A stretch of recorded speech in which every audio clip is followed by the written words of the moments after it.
അപ്പോൾ നമ്മൾ കണ്ടു വിവിധങ്ങളായ CGL തസ്തികകളും ഏറ്റവും ടോപ്പായിട്ട് നിൽക്കുന്ന പോസ്റ്റുകളും അതിൻ്റെ എല്ലാം പ്രൊമോഷൻ സാധ്യതകളും. ഹായ്, ഏവർക്കും എൻട്രിയിലേക്ക് സ്വാഗതം. നമ്മൾ ഇന്നത്തെ സെഷനിൽ ഡിസ്കസ് ചെയ്യാൻ പോകുന്നത് SSC CGL പരീക്ഷയെക്കുറിച്ചാണ്.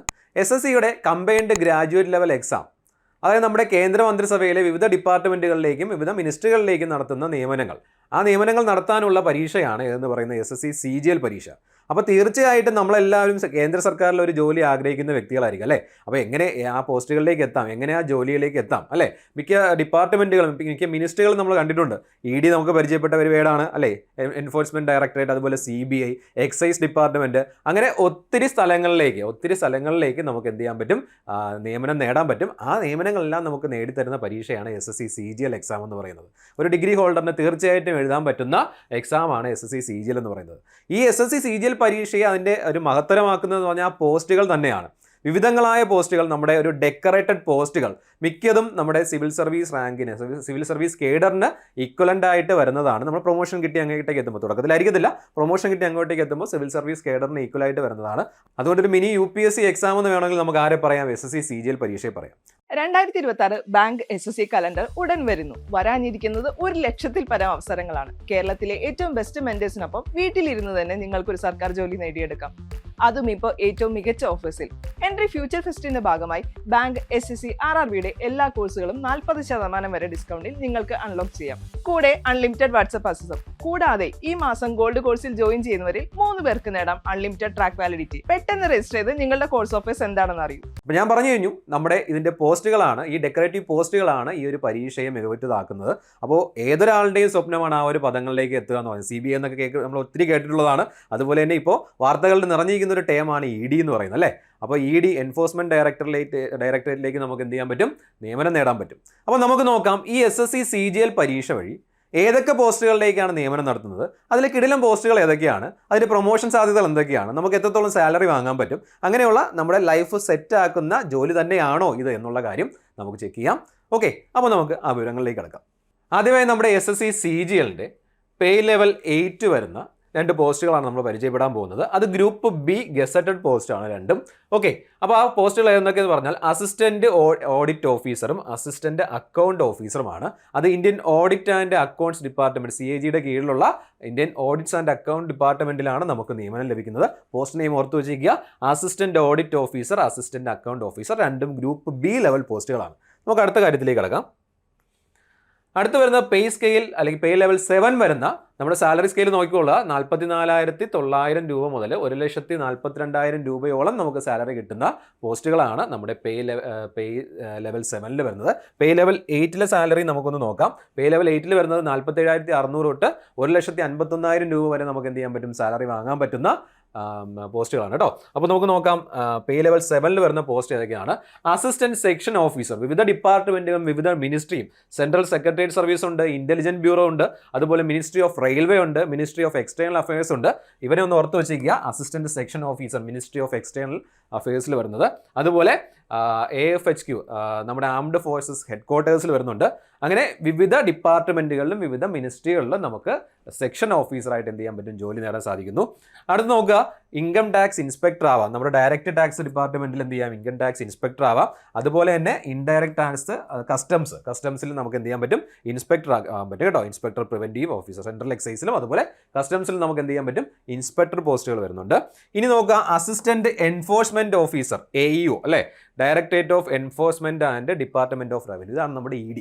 ഓക്കെ, ഇതെല്ലാം ഗ്രൂപ്പ് B പോസ്റ്റുകളാണ്. ഇതിൽ ഗ്രൂപ്പ് C ആയിട്ട് വരുന്നത് CBDTയിലെ ഇൻസ്പെക്ടറാണ്, ഇൻകം ടാക്സ് ഇൻസ്പെക്ടറാണ് ഗ്രൂപ്പ് C പോസ്റ്റ് വരുന്നത്.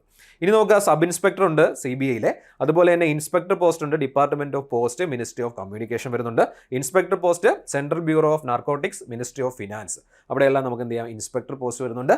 ഇതെല്ലാം ഗ്രൂപ്പ് B പോസ്റ്റാണ് കേട്ടോ. അടുത്ത് നോക്കുക, നമ്മുടെ പേ ലെവൽ 6 വരുന്ന പോസ്റ്റുകൾ. പേ ലെവൽ 6 എന്ന് പറഞ്ഞാൽ 35,400 മുതൽ 1,12,000 രൂപയാണ് നമുക്ക് അവിടെ സാലറി സ്കെയിൽ വരുന്നത്. അതിൽ അസിസ്റ്റന്റ് സെക്ഷൻ ഓഫീസർ, അത് നമ്മൾ കണ്ടു കഴിഞ്ഞതാണ്, മിനിസ്ട്രീസിലും വിവിധ ഡിപ്പാർട്ട്മെന്റുകളിലാണ് ആ ഒരു പോസ്റ്റ് വരുന്നത്. പിന്നെ എക്സിക്യൂട്ടീവ് അസിസ്റ്റന്റ് ഉണ്ട് CBICയിൽ. പിന്നെ വരുന്ന റിസർച്ച് അസിസ്റ്റന്റ് ആണ് നാഷണൽ ഹ്യൂമൻ റൈറ്റ്സ് കമ്മീഷനിൽ. പിന്നെ ഡിവിഷണൽ അക്കൗണ്ടന്റ് വരുന്നുണ്ട്, അത് CAGയുടെ കീഴിൽ വരുന്നതാണ്. സബ് ഇൻസ്പെക്ടർ ഉണ്ട്, NIAയുടെ സബ് ഇൻസ്പെക്ടർ ഉണ്ട്. ഈ മിക്ക വേർഡുകളും നമ്മൾ പത്രങ്ങളിലും ന്യൂസിലൊക്കെ കാണുന്നതാണ്. ED എന്നുള്ളതായാലും CBI എന്നുള്ളതായാലും NIA എന്നുള്ളതായാലും. അപ്പോഴെല്ലാം നമ്മുടെ മനസ്സിൽ തീർച്ചയായിട്ടും ആ ഒരു പോസ്റ്റിലേക്ക് നമ്മൾ എത്തിപ്പെടണം എന്നുള്ള ഒരു ആഗ്രഹം ഉറപ്പായിട്ടുണ്ടായിരിക്കും. ആ ആഗ്രഹം നിങ്ങൾക്ക് സാധിച്ചെടുക്കാൻ പറ്റും. ഈ ഒരു പരീക്ഷ എഴുതിയാൽ മതി. വളരെ സിമ്പിളാണ് കാര്യങ്ങളെല്ലാം കേട്ടോ. ശരി, അപ്പോൾ നമ്മുടെ sub inspector junior intelligence officer ഉണ്ട്, നാർക്കോട്ടിക്സ് കൺട്രോൾ ബ്യൂറോയിലാണ്. ജൂനിയർ സ്റ്റാറ്റിസ്റ്റിക്കൽ ഓഫീസർ ഉണ്ട്, ministry of statics and programme implementation. ഇതെല്ലാം ഗ്രൂപ്പ് B പോസ്റ്റുകളാണ് വരുന്നത്. ഓക്കെ, ഇനി നമ്മുടെ അടുത്തതെന്ന് പറഞ്ഞാൽ പേ ലെവൽ 5 വരുന്നത് 29,200 തൊട്ട് 92,000 രൂപയോളം സാലറി വരുന്ന പോസ്റ്റുകളാണ്. അതെല്ലാം ഗ്രൂപ്പ് C പോസ്റ്റുകളാണ്. നമ്മൾ ഗ്രൂപ്പ് B പോസ്റ്റ് ഓൾറെഡി കണ്ടു. അതിൽ ഒരെണ്ണം മാത്രമേ ഗ്രൂപ്പ് C ഉണ്ടായിരുന്നുള്ളൂ, ഇൻകം ടാക്സ് ഇൻസ്പെക്ടർ, CBDTയിൽ വരുന്നതാണ്. ഓക്കെ, നോക്കുക, ഇവിടെ ഓഡിറ്റർ വരുന്നുണ്ട്, CAGയുടെ കീഴിലും CGDയുടെ കീഴിലും പിന്നെ വിവിധ ഡിപ്പാർട്ട്മെൻറ്റുകളിലും വരുന്നതാണ്. അക്കൗണ്ടൻറ്റ് വരുന്നുണ്ട്. ഓക്കെ, അത് നമ്മൾ ഈ പറഞ്ഞ പോലെ CAGയുടെയും വിവിധ ഡിപ്പാർട്ട്മെൻറ്റിൻ്റെ കീഴിലും മിനിസ്ട്രിയുടെ കീഴിലും വരുന്ന അക്കൗണ്ടൻറ്റ് പോസ്റ്റുകളാണ്. പിന്നെ പേ ലെവൽ 4 വരുമ്പോൾ 25,500 ടു 81,100 വരുന്നത് നമ്മുടെ പോസ്റ്റൽ അസിസ്റ്റൻറ്റ്, അതുപോലെ senior secretariat assistant, senior administrative assistant, tax assistant, അങ്ങനെ വരുന്ന സബ് ഇൻസ്പെക്ടർ തുടങ്ങിയ കുറച്ച് പോസ്റ്റുകളും വിവിധ പോസ്റ്റൽ ഡിപ്പാർട്ട്മെൻറ്റിലും അതുപോലെ ഗവൺമെൻറ് ഓഫീസുകളിലും മിനിസ്ട്രികളിലൊക്കെ ആയിട്ടൊക്കെ വരുന്ന വിവിധ ഡിപ്പാർട്ട്മെൻറ്റുകളിലൊക്കെ ആയിട്ട് വരുന്ന കുറച്ച് പോസ്റ്റുകളാണ്. ഇതെല്ലാം ഗ്രൂപ്പ് C പോസ്റ്റുകളാണ്. അപ്പോൾ നമ്മുടെ പേ സ്കെയിൽ 8 മുതൽ പേ സ്കെയിൽ 4 വരെ വരുന്ന വിവിധ പോസ്റ്റുകൾ നമ്മൾ കണ്ടു. ഈ പോസ്റ്റുകളിലേക്കെല്ലാമാണ് നമ്മുടെ SSC CGL പരീക്ഷ വഴി നിയമനം നടക്കുന്നത് കേട്ടോ. അപ്പോൾ തീർച്ചയായിട്ടും ഞാൻ പറഞ്ഞതുപോലെ തന്നെ NIA, അതുപോലെ നമ്മുടെ CAG, ED, CBI എന്നൊക്കെയുള്ളത് നമ്മളെന്താ നർക്കോട്ടിക്സ് ഡിപ്പാർട്ട്മെൻറ്റ്, ഇതെല്ലാം നമ്മുടെ ഫെമിലിയർ ആയിട്ടുള്ള ടേംസ് ആണ്. നമ്മുടെ മനസ്സിൽ ഇവിടെയൊക്കെ ജോലി നേടണമെന്നുള്ള ഉറപ്പായിട്ടും ഏതൊരു കൊച്ചുകുട്ടിയായാലും അല്ലെങ്കിൽ ഒരു മുതിർന്ന ആളായാലും അവരുടെ മനസ്സിലെല്ലാം സ്ട്രൈക്ക് ചെയ്തിരിക്കുന്ന നെയിംസ് തന്നെ, വേർഡ്സ് തന്നെയായിരിക്കും ഇത്. നമ്മളെല്ലാം CBI ഡയറക്ടർ സിനിമയെ കണ്ടിട്ടുള്ളതാണ് അല്ലേ. അപ്പോൾ തീർച്ചയായിട്ടും നമുക്ക് ആ ഒരു പോസ്റ്റിലേക്ക്, ആ ഒരു പൊസിഷനിലേക്ക് എത്താൻ ഈ പരീക്ഷ മൂലം സാധ്യമാവുന്നു.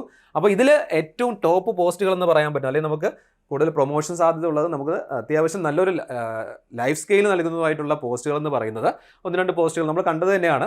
അതിൽ അസിസ്റ്റന്റ് സെക്ഷൻ ഓഫീസർ ASO നമ്മൾ കണ്ടു, അത് മിനിസ്ട്രി ഓഫ് എക്സ്റ്റേണൽ അഫയേഴ്സ് ഉണ്ട്, അതുപോലെ CSS ഉണ്ട്, സെൻട്രൽ സെക്രട്ടേറിയറ്റ് സർവീസ് ഉണ്ട് കേട്ടോ. അങ്ങനെ വിവിധ ഡിപ്പാർട്ട്മെൻറ്റിൽ ASO വരുന്നുണ്ട്. പിന്നെ AEO വരുന്നുണ്ട്, എൻഫോഴ്സ്മെൻറ്റ് ഓഫീസർ ED അല്ലേ, എൻഫോഴ്സ്മെൻറ്റ് ഡയറക്ടറേറ്റുള്ള AEO. പിന്നെ CBI ഇൻസ്പെക്ടർ, അതുപോലെ ഇൻസ്പെക്ടർ പോസ്റ്റ് തന്നെ നമുക്ക് പറയാം CBI വരുന്നുണ്ട്. അതുപോലെ തന്നെ ഇൻകം ടാക്സ് ഇൻസ്പെക്ടർ നമുക്ക് എന്ത് ചെയ്യാൻ പറ്റും പറയാനത് അല്ലേ. CBIC അതുപോലെ CBIയിലെയും നമുക്ക് എന്ത് പറയാം, അതായത് കസ്റ്റംസിലെയും അതുപോലെ നമ്മുടെ CBIയിലേക്കുള്ള ഇൻസ്പെക്ടർ പോസ്റ്റുകൾ, ഇൻകം ടാക്സ് ഇൻസ്പെക്ടർ ഉണ്ട്, അതുപോലെ നമ്മുടെ CBI ഇൻസ്പെക്ടർ ഉണ്ട്. ആ പോസ്റ്റ് നല്ലതാണ്. ഓക്കെ, അങ്ങനെ വിവിധങ്ങളായ ഈ അസിസ്റ്റന്റ് സെക്ഷൻ ഓഫീസർ AEO, പിന്നെ നമ്മുടെ ഏറ്റവും ടോപ്പ് ഗസറ്റഡ് പോസ്റ്റായ അസിസ്റ്റന്റ് അക്കൗണ്ട് ഓഫീസർ അല്ലേ, അതും നമുക്ക് എന്ത് ചെയ്യാൻ പറ്റും, ഇതിൽ ഏറ്റവും ടോപ്പ് പോസ്റ്റായിട്ട് നമുക്ക് പറയാം. അത് കാരണം നമ്മൾ പേ ലെവൽ 8 വരുന്ന ആ ഒരു പോസ്റ്റാണ് നമ്മുടെ assistant audit officer, assistant account officer എന്ന് പറയുന്നത്. ഇതും അത്യാവശ്യം നമുക്ക് നല്ല ശമ്പളവും അതുപോലെ തന്നെ പവറും ഒക്കെ തരുന്ന പോസ്റ്റുകളാണ്. ഞാൻ പറഞ്ഞതുപോലെ തന്നെ മിക്ക പോസ്റ്റുകളും നമ്മൾ ഒരു 2-3 പ്രൊമോഷൻ കഴിയുമ്പോഴത്തേക്കും നമ്മുടെ സിവിൽ സർവീസ് കേഡറിലേക്കുള്ള അതേ ഒരു ഇക്വലന്റ് തസ്തികകളിലേക്ക് നമ്മൾ എത്തുകയാണ് കേട്ടോ. അതുകൊണ്ട് തന്നെയാണ് അതിൻ്റെ വാലിഡിറ്റി നമുക്ക് എന്ത് ചെയ്യുന്നത് കൂടുതലാണെന്ന് പറയാൻ കാരണം. അപ്പോൾ നമ്മൾ കണ്ടു വിവിധങ്ങളായ കുറച്ച് പോസ്റ്റുകൾ, ASO, AEO, ഇൻസ്പെക്ടർ, അതുപോലെ AEO തുടങ്ങിയ പോസ്റ്റുകൾ. അപ്പോൾ ഇത് നമുക്ക് ഈ കുറച്ച് പോസ്റ്റുകളുടെ പ്രൊമോഷൻ സാധ്യതകളോടൊന്ന് പരിശോധിക്കാം. നമുക്ക് ടോപ്പ് പോസ്റ്റുകൾ മാത്രമാണ് എടുത്തിട്ടുള്ളത്, നമുക്ക് നോക്കാം. അപ്പോൾ ആദ്യം നമ്മുടെ അസിസ്റ്റന്റ് എൻഫോഴ്സ്മെൻറ്റ് ഓഫീസറാണ് AEO. Assistant enforcement officer AEO എന്ന് പറയുന്നത്. അപ്പോൾ ഒരു AEO ആയിട്ട് കയറുന്ന ഒരാൾ 2-3 വർഷം കഴിയുമ്പോൾ പ്രൊമോഷൻ ചേഞ്ച് എത്തുന്നത് എവിടെയായിരിക്കും, നമ്മുടെ അസിസ്റ്റന്റ് എൻഫോഴ്സ്മെൻറ്റ് ഓഫീസറിൽ നിന്നും എൻഫോഴ്സ്മെൻറ്റ് ഓഫീസറിലേക്ക് വരും. അവിടെ നിന്ന് പിന്നെ പ്രൊമോഷൻ വരുന്ന assistant director of ED, enforcement ഡയറക്ടറേറ്റിലേക്ക് വരും. അതുപോലെ ഡെപ്യൂട്ടി ഡയറക്ടറാണ് അടുത്ത പ്രൊമോഷൻ വരുന്നത്. പിന്നെ അവിടെ നിന്ന് നേരെ നമ്മൾ വരുന്നത് ജോയിൻറ്റ് ഡയറക്ടറിലേക്കായിരിക്കും. ജോയിൻറ്റ് ഡയറക്ടറിൽ നിന്ന് അഡീഷണൽ ഡയറക്ടറിലേക്കും, അഡീഷണൽ ഡയറക്ടറിൽ നിന്ന് സ്പെഷ്യൽ ഡയറക്ടറിലേക്കുമാണ് പ്രൊമോഷൻ പോകുന്നത്. ഈ ഡെപ്യൂട്ടി ഡയറക്ടർ തൊട്ട് ഇങ്ങോട്ടേക്കുള്ള ഈ പോസ്റ്റുകളെല്ലാം IRSന്റെ തത്തുല്യമായിട്ടുള്ള, ഇന്ത്യൻ റവന്യൂ സർവീസിന് തത്തുല്യമായിട്ടുള്ള പോസ്റ്റുകളാണ് കേട്ടോ. അപ്പോൾ ആ പ്രൊമോഷൻ കണ്ട് ഏകദേശം 10 വർഷത്തിനുള്ളിൽ നമുക്കൊരു IRS പോസ്റ്റിലേക്ക് എന്ത് ചെയ്യാൻ പറ്റും, എത്താൻ പറ്റും. അപ്പോൾ ആ ഒരു പ്രൊമോഷൻ കാര്യം നിങ്ങൾ നോക്കിക്കൊള്ളുക. ഓൾറെഡി ഇതിൻ്റെ സാലറി സ്കെയിലും നമ്മൾ കണ്ടതാണ്. ഇത് പേ സ്കെയിൽ 7 വരുന്ന പോസ്റ്റുകളാണ് കേട്ടോ. അപ്പോൾ എല്ലാവരും നോക്കിക്കൊള്ളുക. നമ്മുടെ ആ ഒരു പ്രൊമോഷൻ സാധ്യത നമുക്ക് എന്ത് ചെയ്യാം, മിനി സിവിൽ സർവീസ് എക്സാം ആണ് നമ്മുടെ CGL എന്ന് പറയാൻ പറ്റുന്നത്. അപ്പോൾ അതിൽ നിന്ന് നമുക്ക് എന്ത് ചെയ്യാം, സ്പെഷ്യൽ ഡയറക്ടർ വരെയുള്ള ഒരു ഇതിലേക്ക് നമുക്ക് എന്ത് ചെയ്യാൻ പറ്റും, റിട്ടയർ ചെയ്യാൻ പറ്റും. ഓക്കെ, നമുക്ക് അടുത്ത പോസ്റ്റിലേക്ക് പോകാം. അടുത്ത പോസ്റ്റ് എന്ന് പറയുന്നത് അസിസ്റ്റന്റ് സെക്ഷൻ ഓഫീസാണ്, ASO. ഞാൻ ഈ പറഞ്ഞു മിനിസ്ട്രി ഓഫ് എക്സ്റ്റേണൽ അഫയേഴ്സിലുണ്ട്, CSSലുണ്ട്, അതായത് സെൻട്രൽ സെക്രട്ടേറിയറ്റ് സർവീസിനകത്തുണ്ട്. അതിലും ASO ആയിട്ട് കയറും, അസിസ്റ്റന്റ് സെക്ഷൻ ഓഫീസറായിട്ട് കയറുന്ന ഒരാൾ 2-3 വർഷം നോർമൽ പ്രൊമോഷൻ കഴിയുമ്പോഴത്തേക്കും നമ്മുടെ സെക്ഷൻ ഓഫീസർ പോസ്റ്റിലേക്ക് വരും. അവിടെ നിന്ന് അണ്ടർ സെക്രട്ടറിയിലേക്ക് വരും. അണ്ടർ സെക്രട്ടറിയിൽ നിന്ന് ഡെപ്യൂട്ടി ഡയറക്ടറിലേക്കാണ് വരുന്നത്. അവിടെ നിന്ന് ഡയറക്ടർ പോസ്റ്റിലേക്കാണ് വരുന്നത് കേട്ടോ. ഡെപ്യൂട്ടി ഡയറക്ടറിൽ നിന്നും നമ്മുടെ ഡയറക്ടർ പോസ്റ്റിലേക്കാണ് വരുന്നത്. അതിൽ മിനിസ്ട്രി ഓഫ് എക്സ്റ്റേണൽ അഫയേഴ്സ് ആകുമ്പോൾ ഇത് ഏകദേശം IFSന് ഈക്വൽ ആയിട്ട് വരുന്ന എന്താ പറയുക, ഫോറിൻ സർവീസ്, ഇന്ത്യൻ ഫോറിൻ സർവീസിന് ഈക്വൽ ആയിട്ട് വരുന്ന ഒരു പോസ്റ്റാണ് ഡയറക്ടർ പോസ്റ്റ് എന്ന് പറയുന്നത്. ഇത് നോർമൽ പ്രൊമോഷൻ കിട്ടുമ്പോഴാണ്. പിന്നെ ഇതിൽ വേറൊരു അഡ്വാൻറ്റേജ് ഉള്ളതെന്ന് പറഞ്ഞു കഴിഞ്ഞാൽ നമുക്ക് ഇന്റേണൽ എക്സാംസ് എഴുതാം, ഡിപ്പാർട്ട്മെൻറ്റ് ടെസ്റ്റ് എഴുതാം അല്ലേ. ഡിപ്പാർട്ട്മെൻറ്റ് ടെസ്റ്റും ഇന്റേണൽ എക്സാംസും ഒക്കെ എഴുതി നമുക്ക് എവിടെ പോകാൻ പറ്റും, ഡയറക്റ്റ് പ്രൊമോഷൻ, നേരത്തെ തന്നെ നമുക്ക് എന്ത് ചെയ്യാൻ പറ്റും, പ്രൊമോഷൻ നേടി ഈ പോസ്റ്റുകളിലേക്ക് എത്താൻ പറ്റും. അപ്പോൾ ഇന്റേണൽ എക്സാംസ് ഉണ്ട് ഇതിന് വേണ്ടിയിട്ട്, ഡിപ്പാർട്ട്മെൻറ്റ് ടെസ്റ്റുകളുണ്ട്, അതുപോലെ ഇന്റേണൽ എക്സാംസ് ഉണ്ട്. അതൊക്കെ എഴുതി നമുക്ക് എന്ത് ചെയ്യാൻ പറ്റും, ഈ ഒരു പോസ്റ്റുകളിലേക്ക് നേരത്തെ, അല്ലെങ്കിൽ നോർമൽ പ്രൊമോഷൻ നമുക്ക് പരമാവധി ഇവിടെ എത്താൻ ഡയറക്ടർ വരെ എത്താൻ പറ്റും. ഓക്കെ, ശരി. നമ്മുടെ അടുത്ത പോസ്റ്റ് എന്ന് പറയുന്നത് സബ് ഇൻസ്പെക്ടറാണ്, CBI. അപ്പോൾ നോക്കുക, നമ്മൾ നോർമലി കാണുന്ന കാര്യങ്ങൾ തന്നെയാണ്. സബ് ഇൻസ്പെക്ടറിൽ നിന്ന് ഇൻസ്പെക്ടറിലേക്കും, അവിടെ നിന്ന് DSPയിലേക്കും, അതായത് ഡെപ്യൂട്ടി സൂപ്രണ്ടിലേക്കും, അവിടെ നിന്ന് അഡീഷണൽ സൂപ്രണ്ടിലേക്കും, പിന്നെ നമ്മുടെ സൂപ്രണ്ടിലേക്കും, അവിടെ നിന്ന് സീനിയർ സൂപ്രണ്ടിലേക്കുമാണ് ഈ ഒരു പോസ്റ്റ് വരുന്നത്. ഓക്കെ, സീനിയർ സൂപ്രണ്ടൊക്കെ വരുമ്പോൾ SP ഒക്കെ വരുമ്പോഴത്തേക്കും നമ്മുടെ IPSൻ്റെ ഇക്വലൻ്റ് ആയിട്ട് വരുന്ന അത് കേഡറിലേക്ക് നമ്മൾ എത്തപ്പെടും കേട്ടോ. അപ്പോൾ നോക്കുക, SIയിൽ നിന്നും നമ്മൾ എന്ത് ചെയ്യുന്നു, SSPയിലേക്ക് എത്തി. അപ്പോഴത്തേക്കും നമ്മുടെ സാലറി സ്കെയിൽ, നമ്മുടെ ലൈഫ് സ്കെയിൽ, നമ്മുടെ പവർ, ഈ കാര്യങ്ങളെല്ലാം മാറുകയാണ്. ഇതെല്ലാം നമ്മുടെ മനസ്സിലുണ്ടാകും. നമ്മൾ ഓരോ പ്രൊമോഷൻ സാധ്യതകൾ പരിശോധിക്കുമ്പോഴും ഈ കാര്യങ്ങളെല്ലാം നമ്മുടെ മനസ്സിലുണ്ടായിരിക്കണം. നെക്സ്റ്റ് പോസ്റ്റ് നമുക്ക് വരാം, ഇൻകം ടാക്സ് ഇൻസ്പെക്ടറിലേക്കാണ്. IT ഇൻസ്പെക്ടറിൽ നിന്ന് IT ഓഫീസറിലേക്ക് വരും. IT ഓഫീസറിൽ നിന്ന് അസിസ്റ്റന്റ് കമ്മീഷണറിലേക്കാണ് വരുന്നത്. അസിസ്റ്റന്റ് കമ്മീഷണറിൽ നിന്ന് ഡെപ്യൂട്ടി കമ്മീഷണർ, അവിടെ നിന്ന് ജോയിന്റ് കമ്മീഷണർ, അത് നേരെ അഡീഷണൽ കമ്മീഷണറാവും, ലാസ്റ്റ് ഇൻകം ടാക്സ് കമ്മീഷണറാവും. പരമാവധി നമുക്ക് ഇവിടെ വരെ എത്താം, കമ്മീഷണർ വരെ എത്താൻ പറ്റും. ഓക്കെ, അപ്പോൾ ആ ഒരു ചേഞ്ചും ആ ഒരു പ്രൊമോഷൻ സ്കെയിലും രീതിയും നിങ്ങൾ എന്ത് ചെയ്യുക, ഒന്ന് നോക്കിക്കൊള്ളുക. നമുക്ക് അടുത്ത പോസ്റ്റ് എന്ന് പറയുന്നത് നമ്മുടെ അസിസ്റ്റന്റ് ഓഡിറ്റ് ഓഫീസറാണ്, AO, നമ്മുടെ ലെവൽ 8 അല്ലേ, പേ ലെവൽ 8. അപ്പോൾ അത് AAOയിൽ നിന്നും നമ്മുടെ ഓഡിറ്റ് ഓഫീസറിലേക്കും, ഓഡിറ്റ് ഓഫീസറിൽ നിന്നും സീനിയർ ഓഡിറ്റ് ഓഫീസറിലേക്കും, അവിടുന്ന് ഡെപ്യൂട്ടി അക്കൗണ്ടൻറ്റ് ജനറലിലേക്കും, അവിടുന്ന് സീനിയർ ഡെപ്യൂട്ടി അക്കൗണ്ടൻറ്റ് ജനറലിലേക്കുമാണ് നമുക്ക് എന്ത് ചെയ്യുന്നത്, പ്രൊമോഷൻ കിട്ടുന്നത്. ഓക്കെ, അപ്പോൾ ആ ഒരു കാര്യം ഓർത്തുകൊള്ളുക. നമുക്ക് ഒരു പോസ്റ്റും കൂടെ നോക്കാം. ടാക്സ് അസിസ്റ്റൻ്റ് ആണ്, CBDT, ഡയറക്റ്റ് ടാക്സ് ഡിപ്പാർട്ട്മെൻറ്റിലെ ടാക്സ് അസിസ്റ്റൻറ്റ്.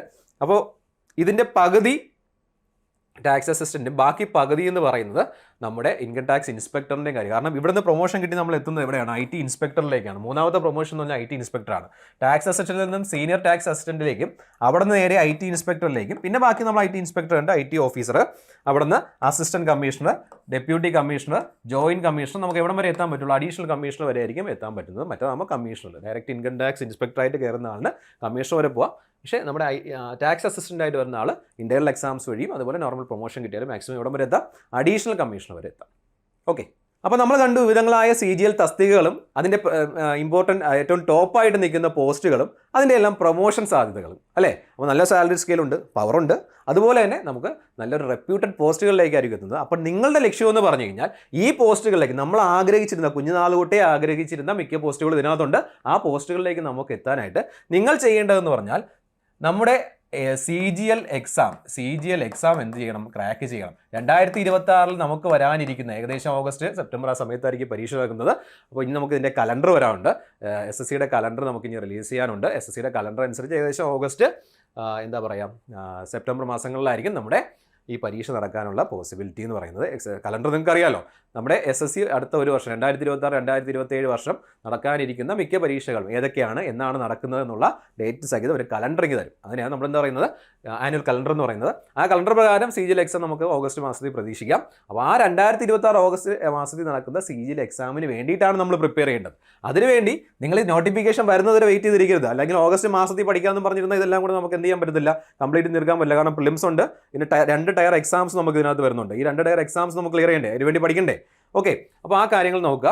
അപ്പോൾ ഈ എക്സാംസിന് ഓരോ ടയർ 1 എക്സാമിനും ടയർ 2 എക്സാമിനെയും CGLൻ്റെ ആയാലും ഇനി CHSL ഉണ്ട്, അങ്ങനെ SSCയുടെ വിവിധങ്ങളായ എക്സാംസ് ഉണ്ട്. അതുപോലെ ആനുവൽ കലണ്ടർ വരാനുണ്ട്. അപ്പോൾ ഈ എക്സാംസിനെ സംബന്ധിച്ച വിവരങ്ങൾ ബാക്കി അറിയുന്നതിനായിട്ട് തീർച്ചയായിട്ടും നിങ്ങൾ നമ്മുടെ ചാനൽ സബ്സ്ക്രൈബ് ചെയ്യുക. കൃത്യമായിട്ടും ആ ബെല്ലൈക്കൺ നിങ്ങൾ എന്ത് ചെയ്യണം, ഓണാക്കി ഇടണം. കാരണം നോട്ടിഫിക്കേഷൻ സമയാസമയം നിങ്ങളിലേക്ക് എത്താൻ വേണ്ടിയിട്ടാണ് കേട്ടോ. ഓക്കെ, അപ്പോൾ CGL എക്സാം നിങ്ങൾ എന്ത് ചെയ്യുക, 2026 വേണ്ടിയിട്ട് ഇന്ന് തന്നെ, ഇനി നാളത്തേക്കെന്ന് പറഞ്ഞ് മാറ്റി വെക്കരുത്, ഇന്ന് തന്നെ നിങ്ങൾ എന്ത് ചെയ്യണം, ആ പ്രിപ്പറേഷൻ തുടങ്ങണം. അതിൽ ഏറ്റവും ഇമ്പോർട്ടൻ്റ് ആയിട്ടുള്ള കാര്യം എന്ന് പറയുന്നത് പ്രാക്ടീസാണ്. എത്രത്തോളം ക്വസ്റ്റ്യൻസ് നമ്മൾ പ്രാക്ടീസ് ചെയ്യുന്നു അത്രത്തോളം നമുക്ക് എന്ത് ചെയ്യാം, റാങ്ക് ലിസ്റ്റിന് മുന്നേക്ക് വരാം, നമുക്ക് ജോലി കിട്ടാനുള്ള സാധ്യതയും കൂടുതലാണ്. ഓക്കെ, ശരി. അപ്പോൾ നോക്കുക, ഇനി നിങ്ങൾക്ക് നമ്മുടെ എൻട്രിയുടെ ഫ്യൂച്ചർ ഫെസ്റ്റ് നടക്കുകയാണ്. ആ ഫ്യൂച്ചർ ഫെസ്റ്റിൽ നമുക്കൊരു 40% ഡിസ്കൗണ്ട് ബാങ്ക് SSC RRB കോഴ്സുകൾക്ക് അവൈലബിൾ ആണ് കേട്ടോ. ഈ ഫ്യൂച്ചർ ഫെസ്റ്റ് വേറൊരു അഡ്വാൻറ്റേജ് എന്ന് പറയുന്നത് 40% ഡിസ്കൗണ്ട് മാത്രമല്ല, ഈ ഗോൾഡ് ബാച്ചിൽ ജോയിൻ ചെയ്യുന്ന, ഗോൾഡ് കോഴ്സിൽ ജോയിൻ ചെയ്യുന്ന ആൾക്കാർക്ക് അൺലിമിറ്റഡ് വാട്സാപ്പ് ഗ്രൂപ്പ് ആക്സസും ആണ്. അപ്പോൾ നിങ്ങൾക്ക് എല്ലാ കണ്ടന്റും കാര്യങ്ങളെല്ലാം കിട്ടുകയും ചെയ്യും, ഈസി ആയിട്ട് പഠിക്കുകയും ചെയ്യാം, വളരെ ഡിസ്കൗണ്ടോട് കൂടി തന്നെ എന്ത് ചെയ്യാം, കോഴ്സിൽ ജോയിൻ ചെയ്ത് പഠിക്കുകയും ചെയ്യാം കേട്ടോ. അപ്പോൾ നിങ്ങളെ പഠനം ഇപ്പോഴേ സ്റ്റാർട്ട് ചെയ്യുക. 2026 നടക്കുന്ന SSC CGL പരീക്ഷ നേടുക എന്നുള്ളതാണ് നമ്മുടെ ലക്ഷ്യം. അപ്പോൾ ആ പരീക്ഷ നേടി ഒരു ഇൻകം ടാക്സ് ഇൻസ്പെക്ടറോ ഒരു CBI ഇൻസ്പെക്ടറോ അല്ലെങ്കിൽ ED അല്ലേ, ED എന്ന് പറയുന്നത് നമ്മൾ സ്ട്രൈക്ക് ചെയ്യുന്ന പേര്, അപ്പോൾ ആ EDയിലേക്കോ എന്ന് പറഞ്ഞാൽ എൻഫോഴ്സ്മെൻറ്റ് ഡയറക്ടറേറ്റിലേക്കോ നിങ്ങൾക്ക് എത്താനായിട്ട് സാധിക്കും. അപ്പോൾ തീർച്ചയായിട്ടും നന്നായിട്ട് പ്രാക്ടീസ് ചെയ്യുക. ഓക്കെ, അപ്പോൾ ഇനി നോക്കുക, നിങ്ങൾക്ക് ഈ പരീക്ഷയെക്കുറിച്ചോ അല്ലെങ്കിൽ നിങ്ങൾ പഠിക്കാനിരിക്കുന്ന സമയം എങ്ങനെ തുടങ്ങണം.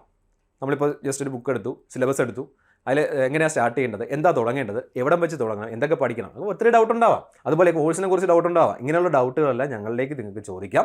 അതിനുള്ള നമ്പറാണ് 8714764666 എന്ന് പറയുന്ന നമ്പറിൽ നിങ്ങൾക്ക് എന്ത് ചെയ്യാം, നിങ്ങളുടെ ഡൗട്ട്സ് കോൾ ചെയ്യാം, വാട്സാപ്പ് ചെയ്യാം.